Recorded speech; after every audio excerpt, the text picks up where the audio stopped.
Hai, minasan, konnichiwa! Aqui é o Ricardo Cruz e hoje é dia de mais um Perguntas e Respostas. Eu fui lá garimpar no nosso último vídeo as perguntas que vocês deixaram e achei coisas interessantes pra gente comentar aqui no vídeo de hoje. E não se esquece que vai rolar mais uma Nihon Golden Week a partir do dia 26 de novembro, do dia 26 até o dia 2 de dezembro. É um evento totalmente de graça sobre o aprendizado de língua japonesa através da cultura pop. Foi o jeito como eu aprendi e muita gente aprendeu também. Não perde o evento, chama os amigos e para participar é só você se cadastrar na nossa comunidade. Tem um link aqui embaixo, você clica, coloca lá o seu e-mail e a gente manda para você o link para você acessar o evento assim que ele começar, ok? Então vamos lá, perguntas e respostas deste canal.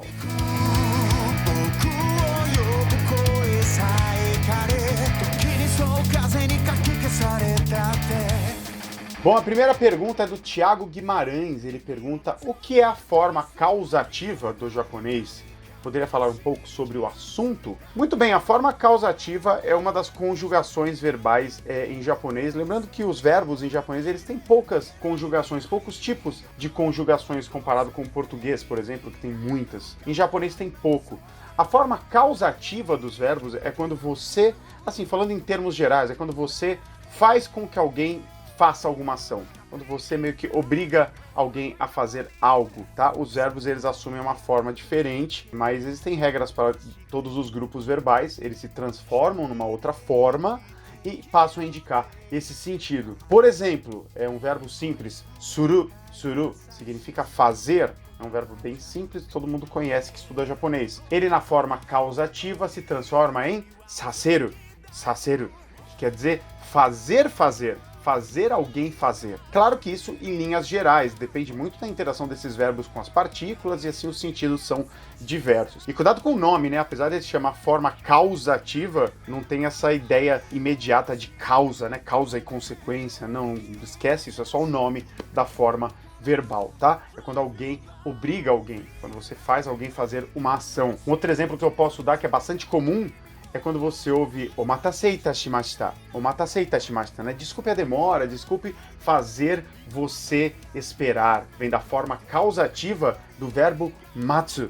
Matsu, que é esperar, né? Vira mataseru, que significa fazer esperar. Tá? E aí tá numa linguagem honorífica. Você ouve muito isso em anúncios públicos, né? Ou mesmo as pessoas falando pra você, né? Garçom, te trazendo coisa na mesa, fala, omatase itashimashita. Desculpe a demora, desculpe fazê-lo esperar. Tá na forma causativa. Em linhas gerais, é sobre isso que se trata, Thiago. Para você saber mais a fundo, claro, você tem que estudar. Participa da Nihon Golden Week, que vai ter em breve, que a gente não vai abordar exatamente isso, mas a gente vai dar os caminhos para você chegar, inclusive, a esse assunto, tá bom? O canal Sem Nome pergunta, uma coisa que me confunde muito no japonês informal é o uso de partículas no final das frases. Daí ele dá o exemplo, ele ou ela, né, canal Sem Nome, não sei se é homem ou mulher, ele dá o exemplo de aru no, né, aru no, né, com esse no final. Outras vezes na, re, etc. Poderia explicar melhor isso para a gente? Muito bem, é muito comum no japonês usar partículas de ênfase no final das frases. Existem muitos tipos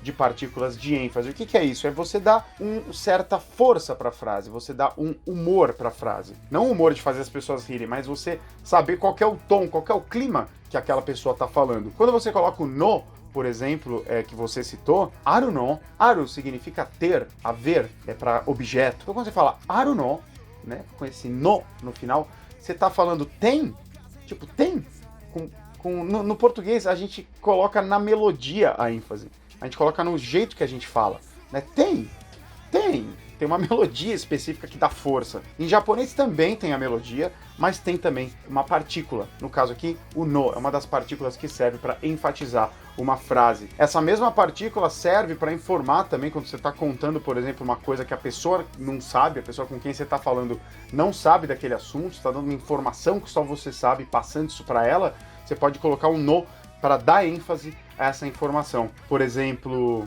Kyou tomodachi to churrasco o taberu no. Esse no tá falando, tá informando para a pessoa com quem eu tô falando que eu vou hoje com os meus amigos comer churrasco, tá? A pessoa não sabia disso, então eu coloco esse no para dar essa informação para ela e dar ênfase.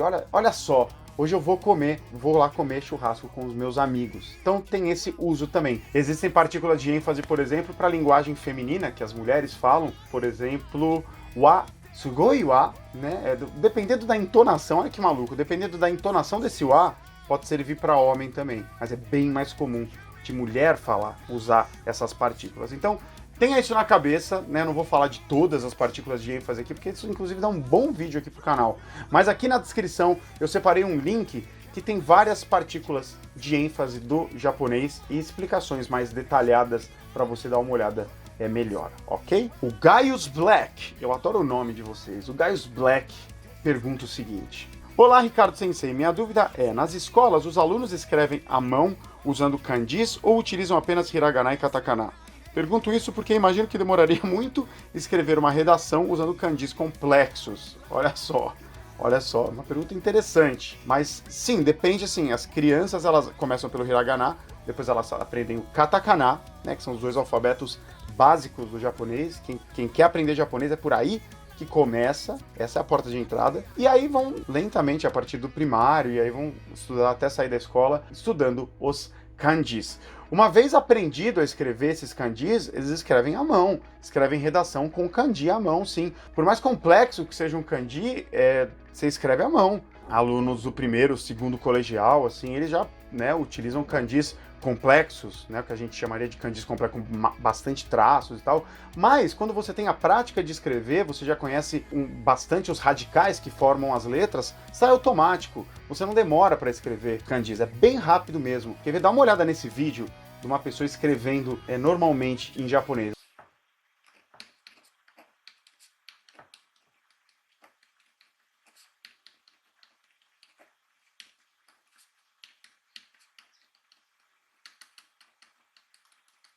O Henrique Silva me pergunta o seguinte: Ricardo-san, gosto muito dos seus vídeos, estou aprendendo japonês e queria saber quais são as melhores formas de adquirir vocabulário. Eu já falei bastante disso e reiterando que é uma coisa que vou continuar repetindo. É usando o idioma, é consumindo coisas, tá? Primeiro passo para aprender japonês, hiragana e katakana. Segundo passo, estudar gramática, estudar o básico da gramática. O que são as partículas? O que elas fazem? As partículas simples que interagem, fazem os elementos dentro de uma frase interagirem, dar função às palavras, tem que saber o básico de gramática. Já durante o seu aprendizado básico de gramática, você pode consumir materiais nativos. O que é isso? Materiais feitos de japoneses para outros japoneses. Você não precisa ficar preso a um material didático. Você pode, escolhendo bem, a produção japonesa de cultura pop e cultura em geral, né, livros, revistas, mangás, é tão grande, é tão farta, séries de TV, né, filmes, que você pode tirar daí o seu material de estudo. Inclusive essa é a proposta do Nihongo, né, desse projeto, desse canal. Então você vai adquirir vocabulário consumindo o idioma, tá? Aprende hiragana e katakana, estuda gramática, tá? Nos seus estudos de gramática você vai aprender os primeiros kanjis também. No início, começa com leitura, mais do que coisas faladas, que é importante também, né? Que é importante treinar o ouvido, treinar a audição, mas a sua pergunta sobre vocabulário, eu acho que é mais efetivo você consumir materiais escritos, mangá simples, livros para criança, Ehon, que é livro de historinhas, né, com ilustrações. A linguagem é bem simples, alguns são todos escritos só em hiragana, e aí você vai procurando aquelas palavras que são palavras bem básicas, porque são para crianças. Então elas estão num conjunto lá de vocabulário básico, e a partir daí você vai dominando cada vez mais e expandindo à medida que você avança os seus estudos de gramática, vai sabendo coisas mais complexas, estruturas mais complexas, você também vai acessando a leituras mais complexas e aí vai consumindo mais e mais materiais. E o vocabulário vem naturalmente, é assim que você amplia o seu vocabulário, tá? De novo, não deixa de participar da Nihon Golden Week, que a gente vai falar muito sobre esse tema, acho que você vai ficar bem interessado, você vai curtir bastante. E o Lucas Recaldi, ele pergunta o seguinte, ele comenta e pergunta o seguinte: acompanho seus vídeos há um tempo e sempre vejo você aconselhar os estudantes a não construírem frases no começo, né, no começo dos estudos. No caso, quando seria bom começar a falar? Valeu, sensei. Lucas-san, é o seguinte, quando você começa a estudar japonês, você tem que construir o seu conhecimento, do zero. A gente começa pela escrita, pra gente ter acesso aos materiais, pra gente já começar a ler e tal. Leva um tempo até você acumular referências o suficiente para poder falar alguma coisa com naturalidade. É claro que no primeiro dia de aula você vai aprender a dizer seu nome, né? Watashi wa Ricardo desu, watashi wa Lucas desu, né? Eu sou o Lucas, eu sou o Ricardo. Você pode pegar e falar com alguém. Essa frase vai funcionar. Mas eu tô imaginando que você queira saber quando é bom você começar a conversar, né? Usar o idioma para falar. Não tem um momento específico. Você pode utilizar sim, né? O que você já aprendeu. Mas se você não tem referência o suficiente, você vai querer se expressar sobre algo e você ainda não vai ter visto aquela estrutura gramatical que é necessária para dizer isso, você não vai ter visto de repente aquela maneira de utilizar o verbo ou aquele vocabulário, né? Se você ainda não conhece essas palavras, por mais básicas que sejam, né? De repente o estudo do básico, ele não demora tanto para você abranger praticamente tudo. É difícil encaixotar dessa maneira, mas você consegue ter um bom conhecimento do japonês básico usado no dia a dia em pouco tempo. Mas no início, você não tem essas referências, você não vai conseguir se expressar, entendeu? É muito comum alunos nessa fase do estudo irem para o dicionário e traduzirem aleatoriamente as palavras a partir do português e criarem frases da mesma maneira como eles diriam a mesma coisa em português. E aí fica uma frase super complexa, super esquisita, que não faz sentido em japonês. Então, isso não é bom para os estudos, isso só atrapalha, na verdade. Então, o conselho que eu dou para todos os alunos é começa a estudar, começa a ouvir muito, faz a imersão. De novo, né, no Nihon Golden Week a gente vai tratar muito isso da imersão em japonês para acelerar esse processo. E com o acúmulo de referências, de frases, de palavras, e você tendo mais intimidade, entendendo primeiro bastante a língua japonesa, aí sim você vai começar a reproduzir, aí você vai começar a criar suas próprias frases e falar também, falar uma consequência disso. E nesse processo de falar, a cópia é muito importante. Você copiar os sons, você ouvir pessoas falando com naturalidade, coisas básicas, reproduzir, falar sozinho mesmo, né? Reproduzir essas melodias e trazer a naturalidade da fala. E trazer também o conhecimento de como eles formam frases para falar tal coisa, como que ele pede comida no restaurante, como um japonês interage com caixa no supermercado, como, entendeu? Em vez de você criar frases baseadas no português, você ouve os japoneses falando, copia aquilo e aí vai ter referência de como são aquelas frases no japonês, sem passar pelo português. Então não tem um momento certo em que você passa a falar. É uma coisa gradativa que vem naturalmente à medida que você avança nos estudos de japonês. E é isso aí, espero que vocês tenham curtido. Eu gostei bastante desse perguntas e respostas, muita coisa legal, muitos assuntos diferentes uns dos outros. E lembra que para você ter a sua pergunta respondida numa próxima edição do Perguntas e Respostas aqui, você deixa a sua pergunta neste vídeo aqui.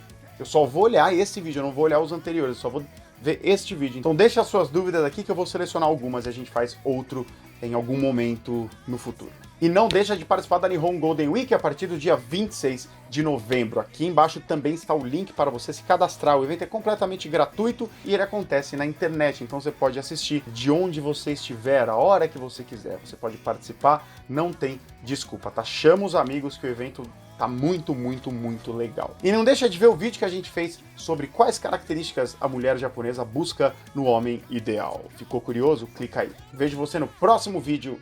Tchau, né?